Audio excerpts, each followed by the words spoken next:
Hello everyone, this is Dr. Ilyas from the Department of Education, Hazara University, Mansehra. Today's session is about the meaning, definition, and elaboration of the concepts of delimitations and limitations of the research studies. Um, One of the important and often essential questions that many research examiners ask of PhD and MPhil students is related to the delimitations and limitations of the research. So examiners often want to know how much actually research students understand about the delimitations of their studies and the possible limitations of their studies. And it's my personal observation that quite a few students find it difficult to either define limitations and delimitations, or in some cases to distinguish between these two concepts, which are quite different, although there might be some element of overlapping between these two concepts. So often I see that research students kind of mix it up, and so they term their delimitations, and so they define delimitations in the sense of limitations, and vice versa. So this brief presentation is basically aimed at somehow clarifying these two intricate and interesting concepts of limitations and delimitations, especially in the context of social science research in general, and more specifically in the context of educational research. So we will begin with brief definitions of these two terms. Um, as you can see, these two columns, on the one side is given delimitations, and that actually refers to the boundaries of the study, the focus of, or in other words, the focus of the study. So delimitation, when you are delimiting your study, there are certain boundaries, and most research studies in the social sciences are actually bound in certain boundaries, and those boundaries actually reflect the focus of that particular study. Those boundaries are maybe revolving around the ontological, epistemological, and methodological or practical choices that researchers make for their particular study. And similarly, the what, the why, the how, and the when questions also are questions that actually signify the delimitations of of that particular study. Similarly, setting and deciding um, the boundaries is often, or the delimitations of the study is something that often happens at the very outset or the very beginning of the research study. And mostly this is actually in the control of the researcher. So the researcher consciously um, and willfully decides the delimitations or the boundaries of the research study. On the other hand, limitations actually refer to possible weaknesses or constraints in the process of in the research process. So the practical implementation of the research design might have certain constraint or restrictions and possible weaknesses. And similarly, there might be certain weaknesses or constraints in the process of data collection or in data analysis methods and other related processes. So here clearly limitations are something that is actually not in the researcher's control. And those actually are presented or represented in the form of weaknesses or constraints that come as a result. So let's try to understand these two concepts through certain examples. Delimitations, the examples of delimitations include the focus of the research in terms of concepts such as the geographical location or configuration of particular studies. So if a study is actually done on a particular topic in a certain geographical area, within a certain geographical area, that will reflect the delimitation of that particular study. So this will be one form of delimitation. Similarly, in terms of the demographics of the sample, such as gender specification, for example. So if a particular researcher actually delimits his study to a particular gender, such as the male gender or the female gender, or maybe the third gender or the neutral gender, or maybe a mix of certain genders. So this will be one example of delimitation.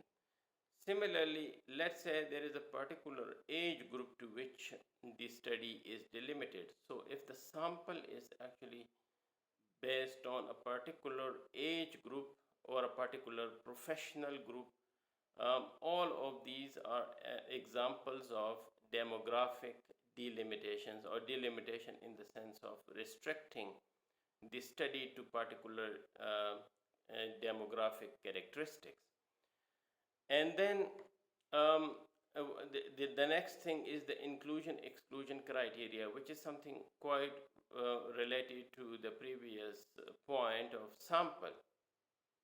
So the researchers at the very outset of the study might have certain criteria for including certain individuals or groups of individuals in the study, and for excluding others on the basis of similarity or dissimilarity of certain characteristics. That might also set limits, kind of boundaries, and so that will also be an example of delimitation. Similarly, ontological and methodological choices that the researchers make will also be examples of the delimitations. So in terms of the way the particular researchers look at reality or social reality, so like ontological choices or epistemological choices might include the different paradigms of social science research. Some researchers might delimit their study to actually looking at their social research phenomena through a particular paradigmatic view, such as the positivistic paradigm or the interpretivist paradigm. And on the basis of that, there will be methodological choices, such as the choices of, let's say, the choices of using interviews or versus questionnaires or surveys or observations. These are methodological choices. So these also are actually forms of delimitations where you are excluding other sources, other methods of data collection or analysis, and so on. So these are some of the examples of delimitations of the research studies. And then limitations include issues that might arise during the research process, such as during the data collection process, or during the research design process, or during the data analysis process. And so these include an important issue such as access. So ideally, a researcher might want to conduct, let's say, interviews, but when it comes to the practical realities, in many cases, there might be, such as face to face, for example, face to face interviews might not be possible. And so, the ideal method for that particular researcher is to collect data through face to face interviews. But because that practical access is not possible in this case, so maybe he or she will switch over to some other method of that data collection that might not be as effective as face-to-face interview might have been. And so this will come a kind of limitation in this particular research. Similarly, funding. In many cases, there is shortage of funding, and so a particular methods of data collection or data collection on a large scale might not be possible, and so alternatives have to be sought, and that again will lead to certain limitations in terms of the practical implementation of the study design. Similarly, changes in demographics and such as in case of emergencies and possible sample reduction. So, let's say at the very beginning, the researcher has actually planned to include a particular sample in the study, but during the course of the study, certain demographic changes have happened. And so there is loss of individuals or groups from inside the sample, and so that might come as in the form of limitations, because the ideal or like the planned data that the researcher wanted to collect is no more possible. And again, another limitation could be possible lack of triangulation. In many cases, many researchers might have planned in their research design or in their research proposal to use more than one sources of data collection and more than one methods of data collection. But during the process of the research, they come to know that they can collect data through one way, but the data collection is not possible through other ways and other methods. And so that can actually lead to lack of triangulation. Again, that will come in the form of a limitation. And similarly, limits of the use of particular research design. Now, this is also very interesting. So you can, in the very beginning, you can delimit your study to a particular research design or a particular data collection method or data analysis processes, but every research design and every data collection method and every data analysis methods and processes, they have their own limitations. For example, in survey researches, in large-scale survey researches, where data is generally collected through scales and through questionnaires, it is not possible to actually go into the detail of people's perceptions, to explore phenomenon and research issues in a deep way through the deeper exploration of the perceptions of the research participants. And that actually means that survey research might have certain benefits, such as like the generalization of the research results. But then it has certain limits, and those limits come because of the particular choice of a particular research design. On the contrary,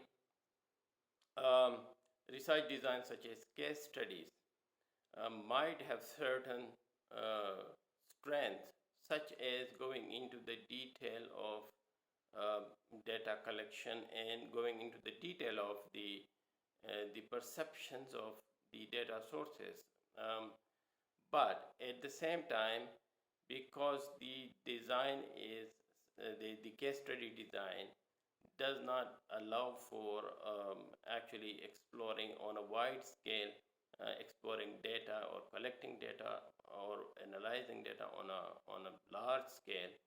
So that has its own limitations. So there could be limitations in the research design as a result of the particular research design that one is using in the particular studies.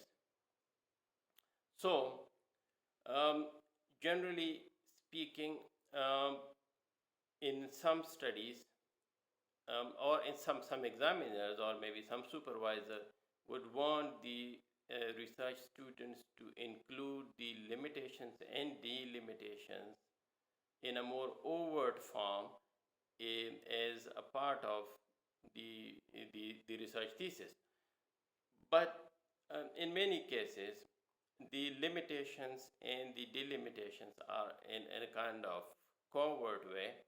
They might not be very visible. They might not be included as like in an overt way in some chapter of the thesis, but they are always there. There are always delimitations in the research designs, and there are always limitations to to different research designs and to the various research methods and to the data collection and analysis processes.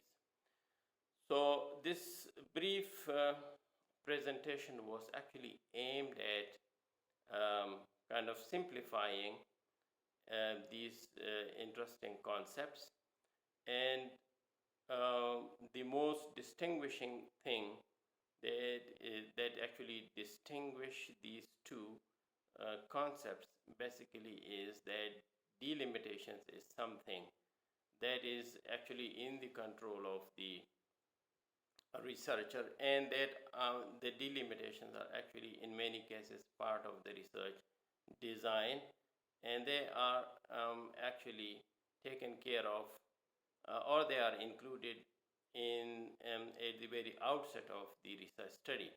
Limitations, on the other hand, are certain or something is something or a combination of factors that is actually not that is actually not in the control of the researcher, and so generally speaking, delimitations when the research report is written, delimitations are generally included in the beginning sections, such as the introduction of the thesis or the research report, and limitations are something that are actually included towards the end of the research report or the research thesis.